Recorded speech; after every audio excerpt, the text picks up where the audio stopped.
I needed a fossil replica for a prop in a fake museum, so this is how I went about making one of the more common fossils, an Ammonite. I used monster clay to make the original, and after softening the clay a bit, I rolled it out into a long, thin cone that I rolled up into a snail.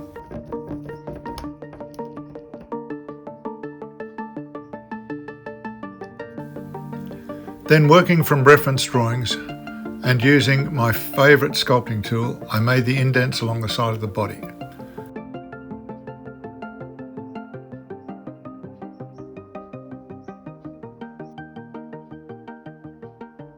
I thought I could do the other side of the body by holding it with a stick, but the stick penetrated more into the now quite soft clay and started to ruin it. I didn't want to ruin the detail that I had just created by holding the clay in my hand to carve the reverse, so I had the not so bright idea of holding it in a plaster mould while I worked on the back.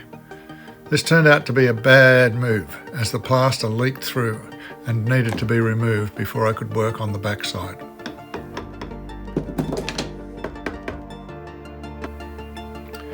Once I'd done this, I managed to texture the back and created some nice detail.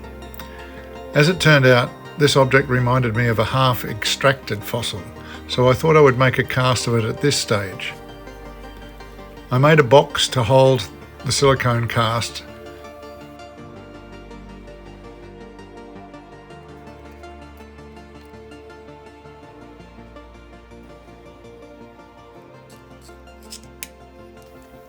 and after pouring the silicone, it ended up looking like this. I first tried a concrete pour in this mould that worked out fine.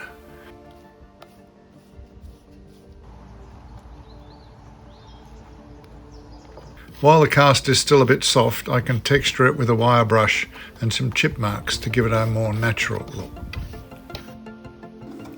I also made a plaster cast of the embedded fossil that I cleaned up and painted. I covered it with a coating of PVA glue to give it a little sheen. Then I proceeded to make a mould out of perspex so I could cast the Ammonite snail by itself. I put small wedges in the corner to preserve silicone and to strengthen the box.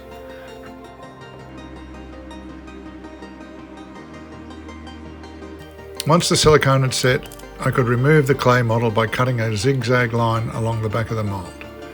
The zigzag provides a key for when the mould is closed up.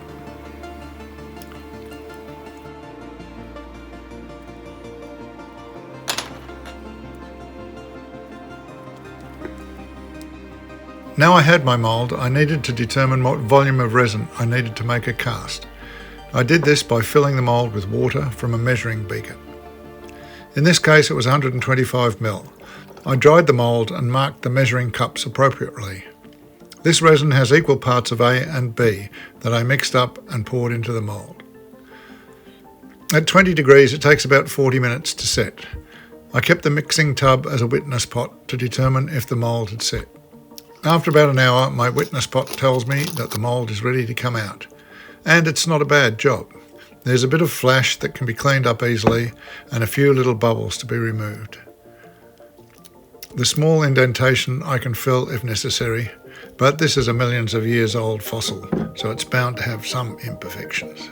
And here is the final product, my golden Ammonite fossil that sits in the museum.